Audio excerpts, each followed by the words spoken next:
Luxury cuvées, so prestige cuvées, they were created in the 1930s, end of 1930s, where Dom Pérignon was born by Moët Chandon creating it. And now we have a new trend, because after that you have Cristal, Comte de Champagne, Dom Ruinart, La Grande Dame, all of these followed after. And now we have a new trend, ultra luxury champagne, ultra luxury cuvées. What are those? So that's basically something you can't afford. It's simple as that.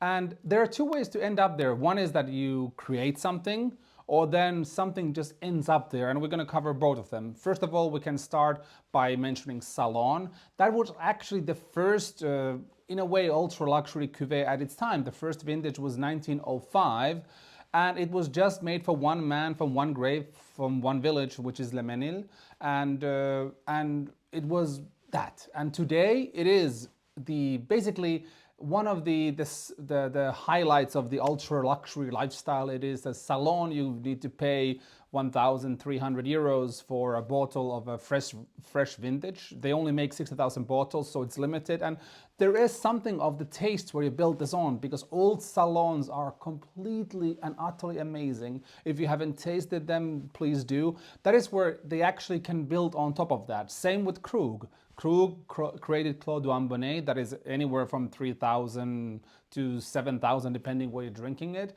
and they created that because they are Krug. They bought a plot from Ambonnet, and in 2007 they released Clos du Ambonnet, and that's their monopoly on that. They produce a limited quantity of bottles, and it's one of those where you get to be invited to go there, drink that on the location. There are several ways to experience this ultra luxury cuvée. And then there are the things that kind of ended up there. And that means the wine growers, the artisan growers, which is amazing. So, example, Celos is now there because Liudis, they go for 1,000 each on the aftermarkets. If you have an allocation, of course, it's different. But this is how they end up there, because the quantities are so small, the demand is so high. People want to taste, and people who have the bottles don't want to give them up for lesser than they have, and at the same time they rise prices. Then the producer realizes that, hey, everybody's making money on my cuvée, so I will rise the price, and then they will rise the price, and the price just rises, and now we're at 1,000 over for a Liudi bottle, which is completely and utterly insane, but I kind of understand. And this is also, maybe, I don't know if Celos wants that. I haven't talked with him about that, but I know for a fact, example, wine growers like Emmanuel Brochet don't want to be ultra luxury, but their cuvées just ended up there because they are humble wine growers that just focus on their craft, and they do such a good work, and the quantities are so limited that the more people know. On the aftermarkets, even Brochets go to around 1,000 euros a bottle, and I mean just the Le Monde Benoit. Let's not even start talking about the Haute Chardonnay or the Haute Meunière, because those are on a different level. And the main thing is that the quality of the wine is good. The quality of the wine is superb.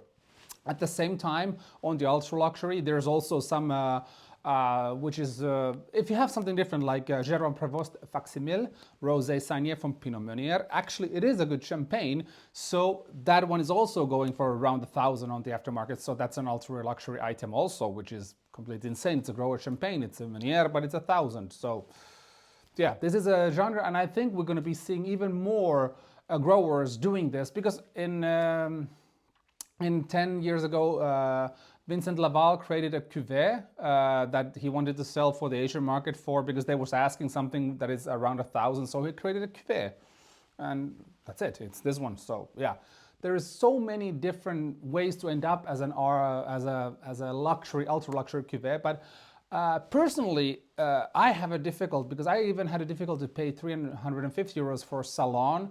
I remember drinking often the 99 vintage when it was young, and it was okay, but now you need to pay 1,300 for the same, so that means that these cuvées won't be any more for us. Even the Prestige Cuvées, the price of Dom Pérignon has doubled almost in a couple of years, let's say 5-6 years. It was 150 almost like 5-6 years ago, and now it's near 300 euros. The price of rosé has already doubled, so everything is going up and up and up, and unfortunately, I don't know about your income, but mine doesn't go on the same level, so I will be just drinking less. Or actually, in some cases, it's even funny, you'll be drinking more, because you realize that you need to, it comes this urgency that I need to drink now because the price rises even more. But this is the interesting part of an ultra luxury cuvée, where people create. There's also this one broil at Croft. I have never tasted it because I will never pay 3,000 euros for some created brand from Côte d'Ivoire. If that's your favorite champagne, it's all the good. I like when people do these kind of cuvées. It brings more sizzle, more everything to champagne. So I have nothing against. It's just not for me. But I have drank thousands of champagnes, and I already know my taste and what I like, and I focus on drinking that. So I drink the basic cuvées of the big houses, the artisan champagnes with food, and every couple of months I indulge myself with some P2s and from Dom Pérignon and Dom Pérignon Rosé. And then, of course, I hunt the mature bottles, and that's what I like, and I'm curious of what you like. And this is the Ultra Cuvées, Ultra Cuvées, Ultra Luxury champagnes. So I haven't heard the term yet, so maybe I invented it, the category, but it's been fun to follow the progress, how prices go. And actually, even mature champagnes, even they are kind of ultra luxury, but in a sense not, because you just can't buy them with money. You need to have the context, everything. Of course, you can't get them without money.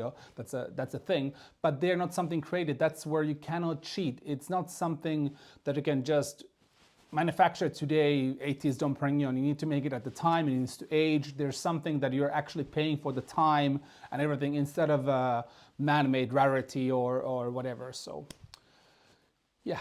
So what do you think?